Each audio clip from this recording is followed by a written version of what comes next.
Hello, everyone, and welcome back to another episode of Chats with Yvonne, where I sit down with individuals who share their public speaking journeys. I hope that through these conversations, not only do you learn so much about the art of public speaking, but that you are inspired to begin and or continue in your own journey. Today, I'd love to introduce you to our guest, Nancy. She is an incredible person in the communication space. So, Nancy, welcome to Chats with Yvonne. It's a pleasure to have you. Hey, Yvonne, thank you for having me. I'm excited.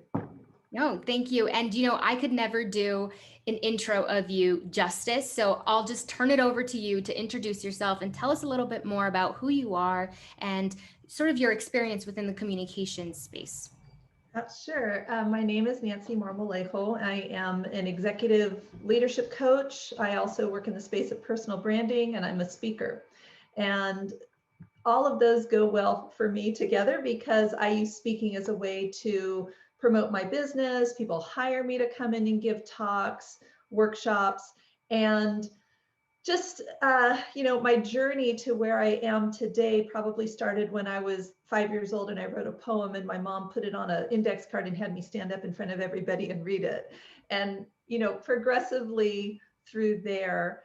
But I really feel strongly about developing skills for communication because our voices need to be heard. So it's not just a surface level skill that we all need to have. There is a mission behind it. It's important for our voices to be heard and to communicate in a way that people listen, not just hear sounds coming out of your mouth, but to really listen. So the words, the delivery, the topic, all of it has to do um, with being a powerful speaker. And I love that you say that because it goes beyond just the skill set of being a great public speaker or a communicator.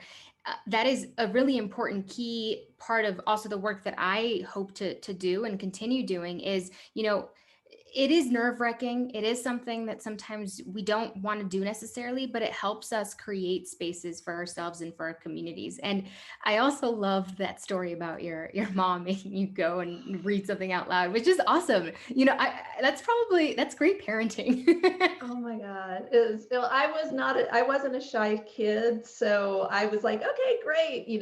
My daughter is not a replica of me. So I would never make her do that. But I think my mom kind of read into me. That's funny. And, I want to touch and, dive into that a little bit more as far as your journey with speaking or communications in general. That's, that gives us insight into how it started, but how did you continue on in this journey and how did you decide that this is what you wanted to focus on? Well, there are a lot of different on ramps for being a speaker. And originally, my first career was in education, and I remember doing presentations at teachers' meetings and then at a teachers' conference. And I saw that I had this ability to get people to really light up, and they were excited to hear about the topic I was addressing. And I think I make it fun, and I'm very animated naturally, and I bring that into my speaking. So I'm a very not self-conscious speaker. So I'm just up there doing my thing. I have to say though, that there was a period of time when I got into college where I was really self-conscious about speaking. I could do it as I was a kid and student council and all that stuff, but there was something about college. I just felt like the eyes of judgment all around me. It was and I could have been completely projecting that. It may or may not have been true, but the story I was telling myself was that if I was to get up and talk in front of people, they were going to be judging me. So I put off taking the basic speech class where you just learn how to give a talk. And I remember I was on the waiting list of this class, and the teacher said, I need somebody to give me a good reason why you belong in this class. And I raised my hand and I put my hand up against the chalkboard, and there was this wet handprint. I said, I'm terrified, pick me. And it was just that there was like this new level of self-consciousness that I got into. But then I was involved in some student activities, and I had to go into classrooms and tell people about this community involvement center at San Francisco State and all of these different things. And so it was, it just developed. If there was a need and a purpose and you had to do it, I would just go and do it. The class was good. It taught me some of the basics, but it was the actual getting pushed in front of people and saying something, as terrifying as that was, that that's really the only way I think you can grow as a speaker, is you just have to speak. I agree. And, I find it fascinating that, you really did like speaking, or there was something there already that you enjoyed doing. You noticed people lit up whenever you were speaking, and, but then maybe when you got to college, you encountered these barriers as far as, I don't know if I'm actually good enough, or I don't know if I actually like it. Maybe I didn't like it or didn't like the version of what it would have to be like in college. And I think we all experience that. I think at work, for example, sometimes you go into the space and you think you're really good at something, and then there's something that makes you doubt your abilities and your skill set. And that makes it a little bit harder to show up and to do it over and over again. So thank you for sharing that. The mindset component is huge, and it's something that we never stop working on. I really want to emphasize that. And mindset is whatever it is that's going to boost your confidence and calm your inner critic. Those two things have to happen simultaneously, because you can do all sorts of things to boost your confidence, but that inner critic is still going to be in there. And just understand, it's like, okay, my inner critic is telling me right now that everyone's going to be bored and that I suck. And then you say, okay, but that's not true. I don't have any evidence. It's just a story I'm telling myself. I mean, I've been doing talks for so many years, and I've been up there, and look, there's somebody and their eyes are closing and they're looking at the ceiling, and somebody gets up and leaves. Yeah. And just the other day, I was listening to somebody giving a talk, and he said that happened to him too on several occasions. And rather than say, oh my God, I'm bombing, they hate me, well, maybe that person was up all night in the emergency room with the, maybe that person had to go to the bathroom. Maybe that person's not feeling well. I mean, it's not always about us. And so as you read the room and you feel the energy of the room, or whatever audience you're speaking to, you have to be very careful not to personalize it if, a couple of folks are tuning out. It's not about you.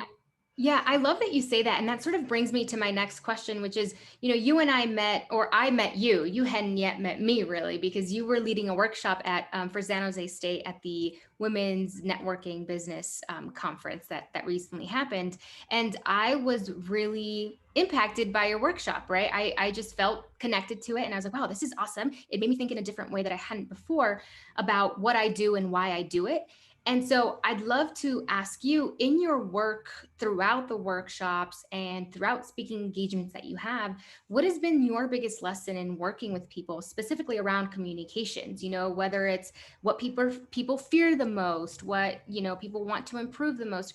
What has been your biggest lesson there? Well, as far as like understanding what people's challenges are. Yeah. Or in general too, if there's anything Yeah. that kind of comes from your workshops. There's this whole thing of does my voice matter? And there's 5 other people who could say this better than me. I don't belong here. I don't deserve this. I'm such a fake. I'm terrible. Nobody's relating to me. I mean, there's all of that stuff, all of that inner stuff. I think this is going to be a conversation about the inner critic. I didn't really plan it, but that's really where it's going. Yeah, that's awesome. I love it. I love where this is going, though. Yeah, and it's those types of things. But when I'm a mission-driven person, I own a mission-driven business, meaning I have something I stand for. And lifelong learning is one of my core values. And so I'm always out learning, and I just assume everybody else wants to learn something too. I'm a teacher at heart. And knowing that what I have to say is going to, for maybe it's an answered prayer for somebody when they hear it, or it's some kind of a message that, like, oh my gosh, I knew why I needed to sit in this conference today. What this person just said just gave me that mindset shift. It just connected some dots that hadn't been connected there before. So there's this knowing that you have impact on people. And because I'm more of a facilitator teacher type, my interest is in watching the audience light up. I'm not a razzle dazzle superstar, look at me kind of speaker. I'm not going to come out in like a bodycon dress and, pleaser heels and go, all right, everybody, maybe I'll go out dancing like that, but I'm not going to, I'm like there to, like, I'm about you. I'm about you. And I want you to have the transformation. I want you to have the experience. And what can I do as a facilitator to make that happen? And maybe by me being animated and making you laugh, you loosen up a little bit. So you could like, oh, okay, I drop my guard. I'm willing to learn something. So there's just so many types of ways that you can show up as a speaker. And I show up as the teacher, the facilitator. I try to be relatable, approachable. It's okay to laugh. And if Yeah. somebody has a problem with laughing, then well, then they have to go to the No, next session. I love that, because I think that part of the reason why I wanted to start Chats with Yvonne too is because I want all of us to identify ourselves as great speakers. I think that, there is this more traditional way of being a speaker, and maybe there's certain situations where being that kind of speaker is better, but we can be just different. We can, you can be the teacher, the facilitator. And I really, I've noticed that you've said it's not about you, right? Like, it's not about the speaker, right? And so you've said that a couple of times, and I resonate with that a lot, because a lot of the times people will say, hey, Yvonne, you're good at this, you should do this, you should. And I'm like, wait, I do it because I really do think that other people can be really awesome at it, and that's what drives me to do the work that I do. So I really appreciate you mentioning that right there. Yeah, and we all have different personalities, and if somebody's more of the razzle dazzle star type, more power to you. That's a different personality type. Some people are very serious, and that's how it works. And you could have Morgan Freeman, and he's pausing in between words and sentences. Everybody has a different personality style, a different delivery style. Oh, I'm a hands person. That's like the one thing when I'm speaking, I always have to be My conscious of my gosh. hands. I'm like, Me too. Yeah. And it's funny because that's sort of seen as one of those things that you're not supposed to really do because it can distract. And, I like to think of when you show up as a speaker, you can decide, hey, I want to be kind of goofy today, if that's your personality, but maybe your personality changes the next time you give a speech. It's so amazing to me, this space, because you can be anything and show up as whatever you'd like to show up as whenever you want. It's not this one way of being and existing within the space. But I'm definitely a huge hands person. I've always said, I think my family is like that in general. I don't know if this is our way of just captivating our audience, but I do it a lot. right there with you, right there with you. So my next question is, you do a lot of work with folks around branding, as you mentioned in the beginning. Are there any misconceptions about public speaking or the communication space that you've noticed folks have? And can you debunk maybe some of those today with us here? Ooh, well, there are a couple of different contexts I could put that in. So if we're talking from a branding perspective, one thing I see is sometimes people want to present themselves as a brand that's perfect, always airbrushed and always perfect and flawless. And there's something to be said about having your presentation appearance all together and everything. But I think it's very important to be relatable. And in being relatable, you're connecting with people as person to person. I think the pandemic has helped us through that because we've all got to see each other's messy houses and hair that hasn't been cut or colored for 6 or 7 months. Yeah. And there's been a loosening up on the perfect aesthetic. So from a branding point of view, from a messaging point of view, it's okay to be yourself and to just be relatable. That's just one of the cornerstones of the work I do with people. There are lots of folks out there who can create more of a manufactured persona for you. I'm not one of them, so that won't work. But be yourself, be authentic, be real. Yeah, use real words to describe yourself. The kind that nobody has to go and grab a dictionary and look up to say, what does that mean? What did they just say? Yeah, totally.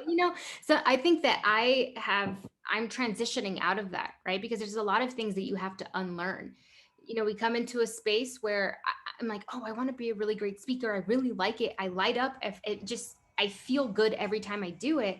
But I also see examples of, you go to conferences and you see an example and no one up there on the stage looks like me, or you see TV personalities, and they're not necessarily, I can't really necessarily relate to them. And so it brings you back. It's almost like that college experience that you talked about, where you're like, I'm doubting myself a little bit. And in some ways, I have tried to be a little bit more like, oh, maybe I should be a little bit more like that. But I'm slowly, and also thanks to Chats with Yvonne, peeling away from all of that. So I really appreciate that you say that, because it's so true. Like, showing up as our authentic self isn't easy all the time, because, you know, we have to, there's spaces we have to navigate where we can't always be like that.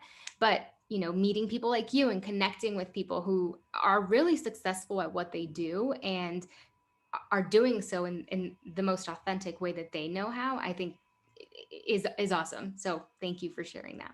Well, I love how you show up, Yvonne.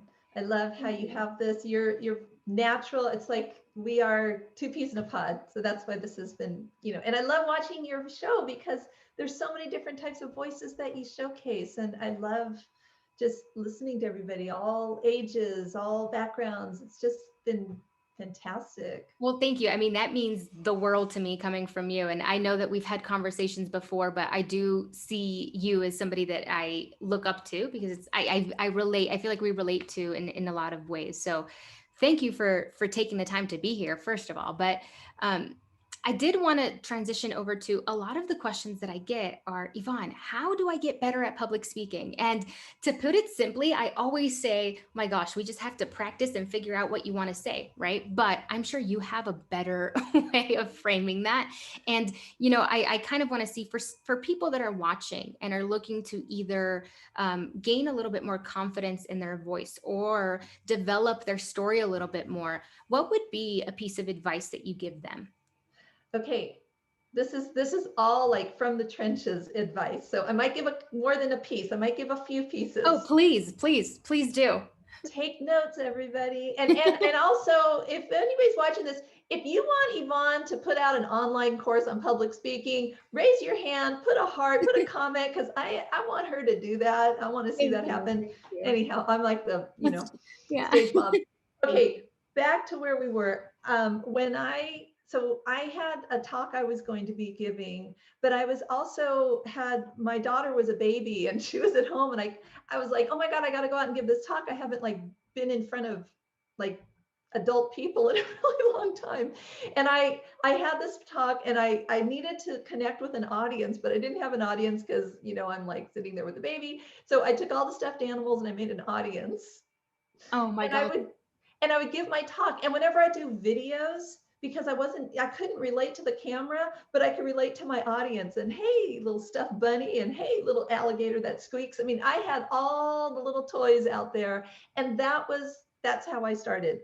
And then as I would drive around, I would practice my talk and practice my talk and practice my talk. One of the things I noticed though is that I would practice my beginning a lot, because I'd start my talk and I'd be about 5 minutes into it and go, oh, wait, I want to change that. So I go back, start my talk, da, da, da, da. And if you look at the percentage of how much are you focusing on your beginning, your middle, and your end, you probably are spending 80% of your practice time on your introduction. And then your end comes along and it's like, it's flimsy. So Yeah. think of your talk in 3 segments. There's the beginning, the middle, and the end. And work on your ending. Work on your ending. Work on your middle. Work on your beginning. Take them out of order. Put them in order. Treat them like they're little modular units. Because at the end of your talk, there's something that needs to be said at the end of it. If you're giving a presentation that maybe has a call to action, if you're like, you know, on a podcast, or you're giving a talk and you want people to, you know, buy your product, contact you, go to your website, give them a clear and compelling call to action. Or if the call to action is write your congressperson or come to this march, whatever it is, make it clear, and boom, drop the mic. That's it. Don't go, oh, and then here's 20 other things that you need to do. And so practice that. Really have an understanding of your middle and how that flows. What are your key points? And then go back and practice your introduction.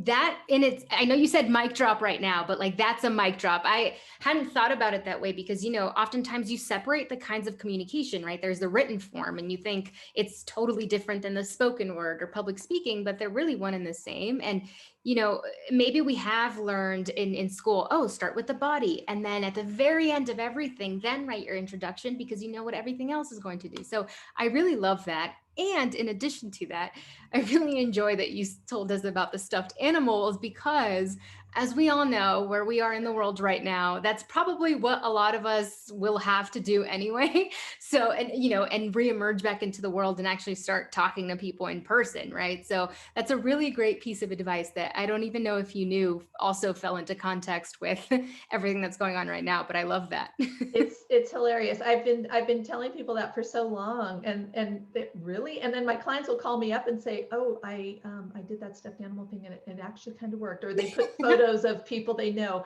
and also, use your phone as a tool, and the other thing is just really understand that it's just storytelling, really.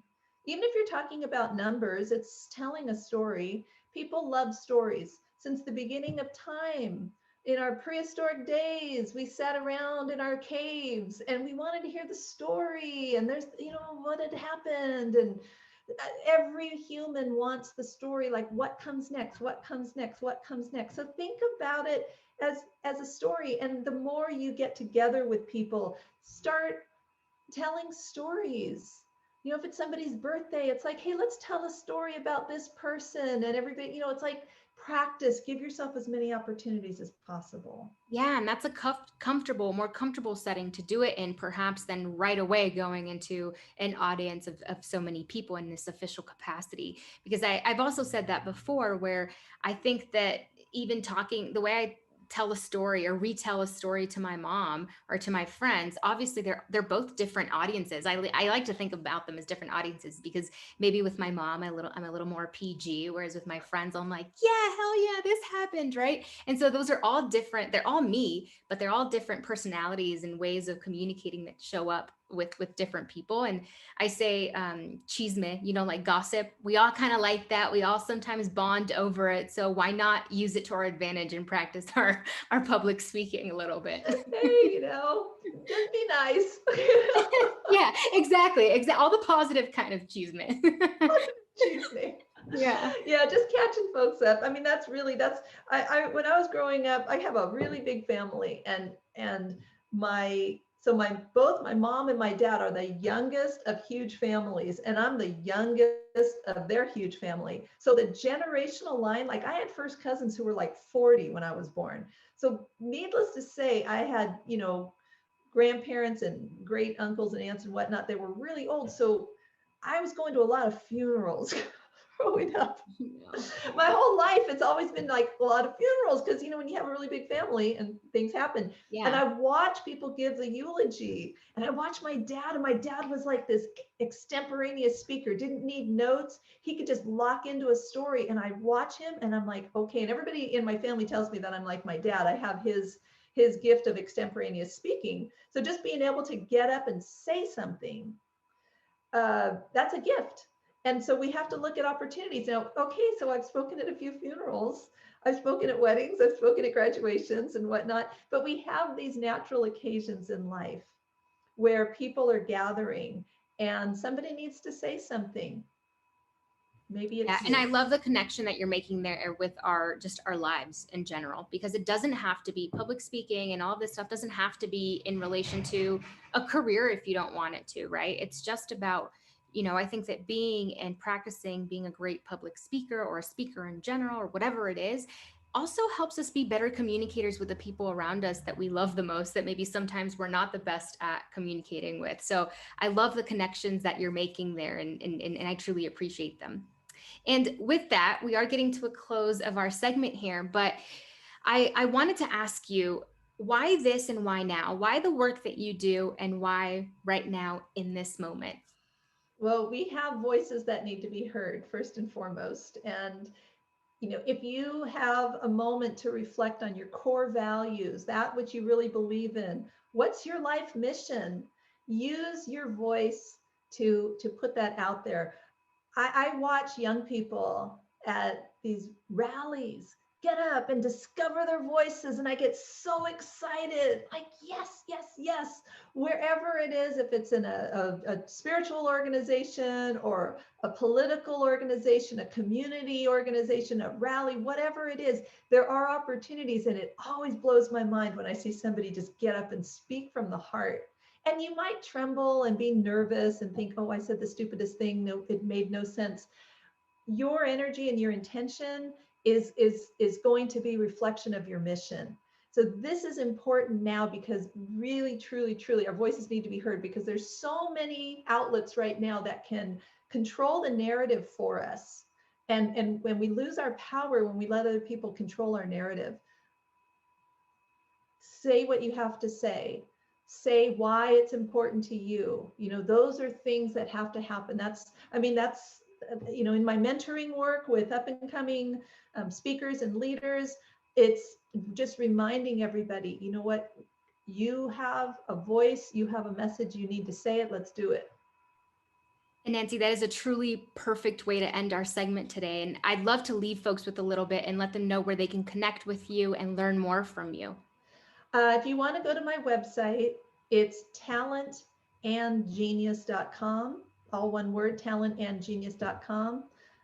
On Instagram, I'm at the Nancy Marmolejo, because apparently somebody got Nancy Marmolejo before I got Nancy Marmolejo. Oh no. Like how many Nancy Marmolejos can there be in the world? But apparently there's more than one. So I'm the Nancy Marmolejo. And my work revolves around, speaking to people about what makes you great, what makes you remarkable. And, whether it's coaching or consulting or trainings or keynotes, that's my favorite topic.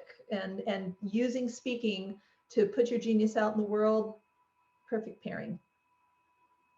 And thank you so much for the time that you've gifted us today. I really, truly appreciate it. And I hope that everyone will go ahead and follow and connect with Nancy. She's incredible. I'll leave the links that she just mentioned in the comments below. But Nancy, thank you so much for being here. And to all of you, thank you so much for watching.